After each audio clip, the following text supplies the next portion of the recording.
President Trump said today he can relate to federal employees going without pay during the partial government shutdown.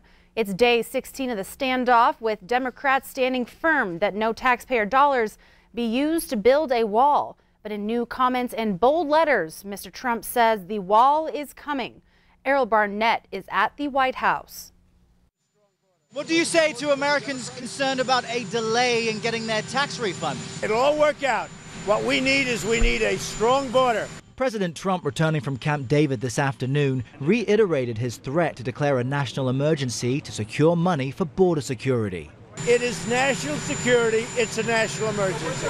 On Friday, the president explained such a move would allow him to circumvent congressional approval and instead use Pentagon funds to attain the $5.6 billion he wants for a southern wall, or what he now calls a steel barrier. That's a non-starter. House Democrat Adam Schiff is doubtful of the declaration's legality. If Harry Truman couldn't nationalize the steel industry during wartime, this president doesn't have the power to declare an emergency and build a multi-billion-dollar wall on the border.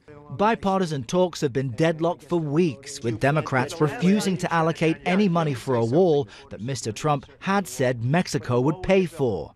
Acting Chief of Staff and Budget Director Mick Mulvaney said the president's main goal is border security, aiming to change conditions along the Mexican border, even if it means moving away from a wall. He has to give up a concrete wall and replace it with a steel fence in order to do that, so that Democrats can say, see, he's not building a wall anymore. That should help us. With the partial government shutdown moving into a third week, Democratic Senator Dick Durbin said affected government employees like TSA agents will feel the financial pinch soon. As of next Friday, they'll miss a payday. That may mean some problems for mortgage payments, problems in balancing the budget of their own families and households. This is totally unnecessary. Now, newly sworn-in House Speaker Nancy Pelosi said that House Democrats plan to introduce standalone bills this week, which would reopen agencies like the Treasury, for example, but it is unclear if Senate Republicans would approve of that legislation. Errol Barnett, CBS News, the White House. And while the government shutdown continues, some Montana residents are stepping up to make sure Yellowstone National Park stays clean and open for business. MTN's John Shearer followed a volunteer cleanup crew in the northern part of the park and shows us how they started today. This heated bathroom here at Mammoth has been closed since the shutdown began, but just a little ways up the road, there's an outhouse that's open. And while it might be a little chilly, this outhouse is practically spotless right now. The lids, the seat, and any of the handrails. About 30 volunteers met at a convenience store in Gardner's Sunday morning to fan out across the northern part of the park. It was all organized by local businessman Chuck Tanner. If the government shutdown continues, we'll just make it a thing we do every week.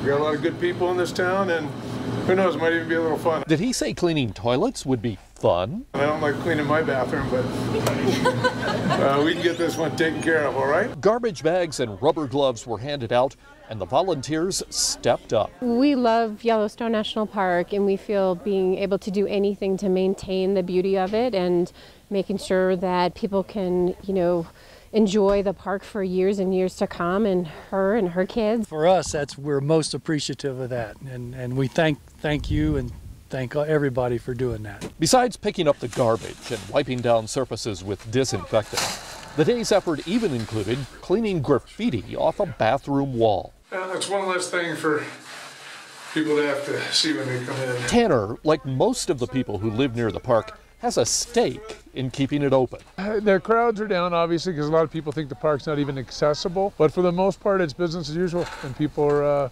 they're doing their cross-country skiing. A lot of photographers, a lot of just people getting away for the holiday season. We come here a lot, many times, and the fee to come here is so minimal that we just feel we should give back. And when the work was finished, Tanner treated the group to free pizza and drinks at his tavern.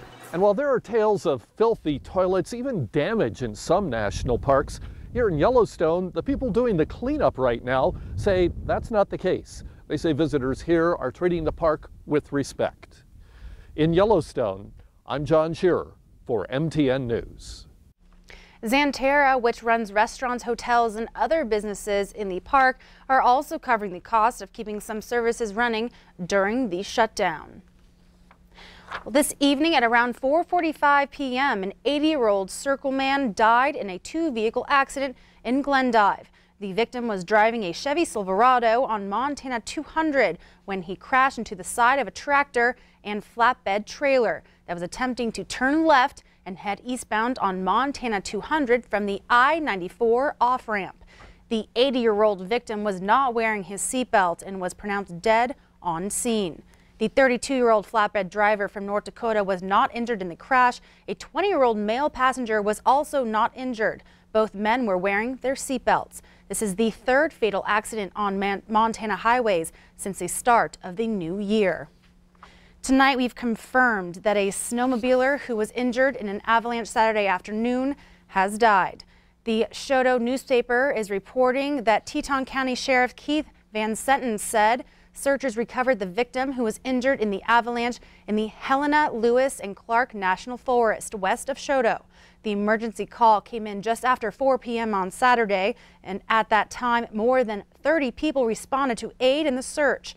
This afternoon, MTN spoke with one of those searchers involved in the recovery. He tells us that a party of 4 snowmobilers were traveling in the South Waldron Creek area when a large slide was triggered. 2 of the snowmobilers were involved in the slide. The victim of the avalanche was completely buried. Searchers say these were experienced snowmobilers, and they were riding in a very popular area about 40 minutes off Teton Canyon Road. And MTN confirmed tonight with the family who is mourning the loss of Eric Green of Choteau, and he was the victim in the avalanche. The Green family released the following statement to MTN. The family would like to thank all of the first responders, medical personnel, and community members for their response to this tragedy.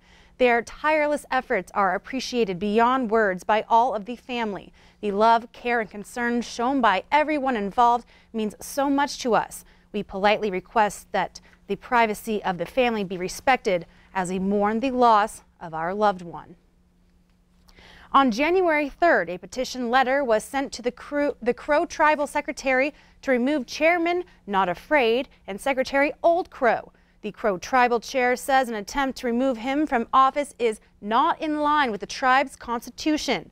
Chair Alvin Not Afraid Jr. says Vice Chair Carlson goes ahead of Vice Secretary Sean Backbone drafted and signed the letter. According to a news release, the Crow Tribe's legal counsel advises the letter does not comply with the Constitution.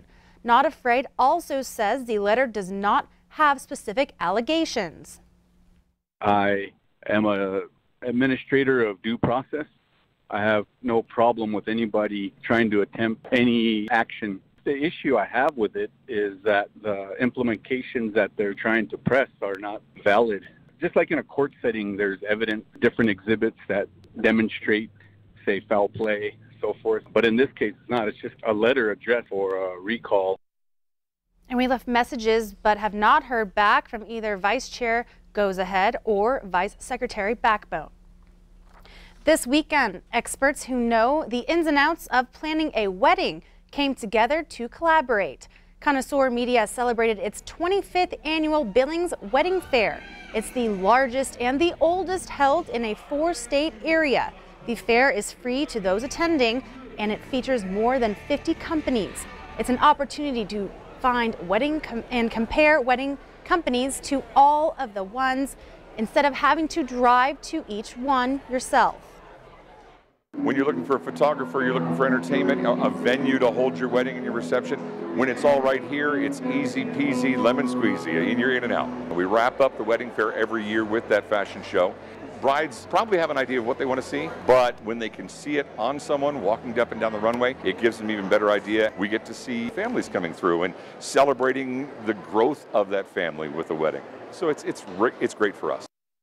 And Jack Seymour says some of the businesses end up booking everything for the year, and one vendor even passed 2019.